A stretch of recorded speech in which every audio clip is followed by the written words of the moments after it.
let's talk about household dangers for your indoor pet pigeon. Now, this information is good for any bird, so listen up. First, I'm going to talk about some things that are probably pretty obvious, but I just want to mention them anyway. Ceiling fans. If you have a ceiling fan in your house, make sure it's off when your pigeon's flying free. You don't want the two to collide. Something else that you might sometimes forget are open windows and doors. So if you have kids, sometimes they leave your back door open and they forget to close the screen door, like mine, and your bird could escape. They might want to get outside.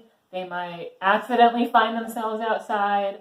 I don't know. Personally, my pigeon never wants to go outside. Luckily, so far, she has not attempted to leave when the back door was left open.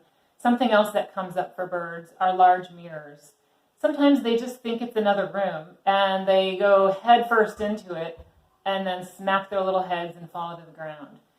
The next topic I'm going to talk about are a lot of specific products, but the general category is things that are stinky. So things with fumes or perfumes or smoke, think fresh paint, obviously stinky, incense, air fresheners, perfume you might wear yourself, scented candles, and household cleaners can be really strong and bad for your bird. And then other things like Teflon and nonstick cookware, those don't necessarily smell bad, but they're putting out chemicals that are horrible for your bird. And by the way, all these things obviously are bad for you too.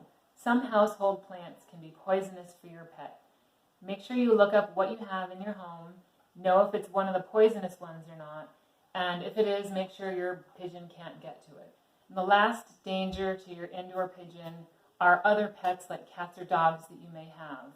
So make sure that no matter how much you trust your cat and dog, no matter how much they appear sweet to you, that you do not leave them alone in a room with your pigeon while your pigeon is loose. Because you never know when the hunting instinct kicks in for your cat or your dog. If you want to leave your cat and your dog and your pigeon together in the same room, stay there with them, make sure everyone's happy.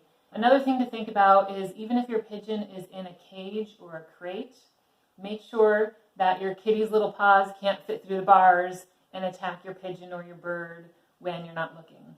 So give them separate rooms, put your cage up high, something to protect your pigeon, even while it's in its cage. All right, that wraps up another edition of My Pet Pigeon. Go ahead and give it a thumbs up, and if you haven't already, subscribe. I'd love to see you around. Bye.